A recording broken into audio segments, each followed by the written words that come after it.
Bonjour, aujourd'hui nous allons travailler sur la phrase interrogative. Puisque c'est une phrase, elle commence par une majuscule et se termine par un point d'interrogation. Il existe deux types de phrases interrogatives. Le premier, c'est l'interrogation totale. Si l'on regarde ces trois phrases interrogatives, aimez-vous ce livre? Est-ce que vous aimez ce livre? Ou vous aimez ce livre? Vous remarquez que ces trois phrases interrogatives portent sur l'ensemble de la phrase et on ne peut y répondre que par oui ou par non.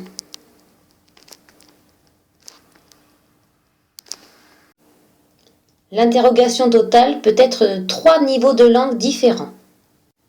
La première, elle est de niveau soutenu. On remarque qu'il y a une inversion entre le sujet et le verbe. La deuxième, avec est-ce que, est de niveau de langue courant.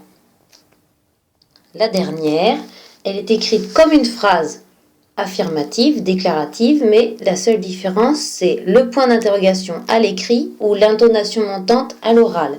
C'est de niveau de langue familier. Le second type de phrase interrogative, c'est l'interrogation partielle. Si l'on regarde ces deux phrases, quel roman préférez-vous et quel roman cet auteur préfère-t-il, on remarque que l'on ne peut pas répondre par oui ou par non.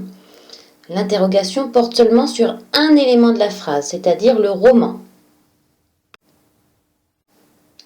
Pour ce type d'interrogation, on peut utiliser deux niveaux de langue différents. Le niveau soutenu, lorsqu'on inverse bien le sujet et le verbe. Par exemple, dans ces phrases-là, le sujet est bien inversé, et ici, il est inversé avec une reprise du pronom. Et un niveau de langue familier, où là, on n'inverse pas le sujet et le verbe. Par exemple, quel roman vous préférez? Il n'y a pas d'inversion entre le sujet et le verbe.